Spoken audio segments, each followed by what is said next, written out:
So, historically, what our ordinance on its face provides for as far as short-term rentals is you can do them in vacation cottage. There is one place that it refers to short-term rentals being permissible in any residential district. There is no place that provides for short-term rentals currently in agriculture. When our prior zoning director, Les Neely, and if you go backwards too, this was not a huge issue. These were somewhat isolated situations with short-term rentals. And then with the pandemic, they really increased in popularity and just volume. And previously, our prior zoning director had been issuing permits to residences in areas that were not properly zoned for short-term rentals. After he passed away, we had a new set of eyes that came in and was learning the job, looked at it, realized, you know, when somebody comes to apply for a short-term rental and he goes, okay, let me go to the book, I'm learning this, and he finds out, well, it's only allowed here, there's no provision for it in ag. There were arguably none in R1. But, so that's the reason we started looking towards, we can't just issue stuff when we know better, when it doesn't comply with our rules. So we started this process of addressing this so that we can basically make people legal, or get people legal and get this industry somewhat regulated. When this has come up, we've had, I think, 2 different first readings at different times. I guess it's been almost a year since the first time it was recommended by the zoning board. Maybe not quite, but it's been a while. It's been in contemplation for quite a while. It's been a distillation process to get to where we're at. And if, in the event y'all approve what we have here tonight, what we have proposed as a second reading, what it means is if you have a current short-term rental permit, and when I say current, they quit reissuing and renewing them at some point because of, we didn't know which way we were going to go. But up until that point, if you had that current, and we're doing like we're supposed to do, there's no situation under which you can't continue to operate that way. If you are in agriculture was never lawful to do short-term rentals in. This gives amnesty to those who were previously operating in ag, and gives them amnesty going forward for the duration of the ownership of whoever has that property. If you are in residential and have been actively running a short-term rental with a permit, a valid permit, you're basically grandfathered in. We consider that a prior existing conforming use of that property. But going forward, R1, R2, and R3 will not be a permissible area. But if you had that permit through today, it goes through the duration of your ownership of that property. Now, if you let that permit lapse, if for some reason it's suspended or terminated because of your actions or something like that, that amnesty or that grandfather status goes away. If otherwise, you've got to be in vacation cottage.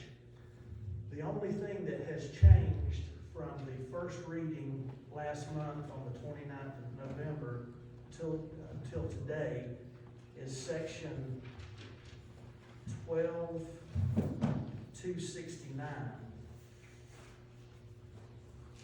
And the only thing that changed about that is it previously said any single family residence is located in R1. Now it says any single family residence is located in R1, R2, and actually I need to take that out. Any residences located in R1, R2, and R3, and having a short-term rental permit, so it's just inclusive. It really went without saying because previously it just said R1, but R2, a permissive use, is anything that's also permissive in R1. R3 is anything that's permissive in R2, so it went without saying. We just restated it so that it's beyond question on that. The issue of the local agent, or local representative of the short-term rental owner, you don't have to have that person. That's only if you're a non-resident owner or an operator of one of these. You have to have somebody within the bounds of the county, or that at least lives within the bounds of the county, that can be served, if somebody has to be served with something, and that can answer any calls or whatever. I think I've addressed pretty much anything. You know, previously we were talking $500. One of these, I think what we wound up with is, the fee is $50 per advertised occupant per year per unit. So if you advertise that my place is 4, that would be a $200 fee for your permit. If you advertise 12, that's $600. But I think we've addressed, there was some, Cheryl Dillard contacted me about a few items after our first reading. We've addressed those.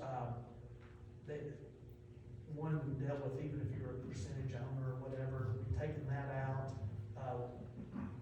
I think we've satisfactorily addressed everything we could in this. Do y'all have any questions before? Is there anything I haven't addressed that, questions that are anticipated? At the end of the day, Dee Daly came up to me before and said, you know, there's a big concern is it's going to shut people down. If you were running, you know, lawfully, in other words, with a permit, it shouldn't shut you down. And if you weren't running with a permit, I mean, you know, we've been asking for people to have them be permitted long before this issue came up. But this should not shut any current short-term rental operators down. It will give discretion in the future if someone wants to change zoning from R1, ag, or whatever to vacation cottage for this. You're currently operating now, you don't have a permit, you want to get legal. There is a period, once at a time. Yeah, so, and really that's almost redundant because originally we had a period that, look, you could keep going until you got legal. That's almost nullified by the fact that we're saying that you can keep running it if you got a current permit. I think what he's saying though is they have up to a year after. If you're not conforming, you have up to a year to conform to the ordinance, to apply. But if you're non-conforming, you've got, if you're an ag, but you've been permitted, you don't have to worry about it. There's no time limit. You know, it's for the remainder of your ownership.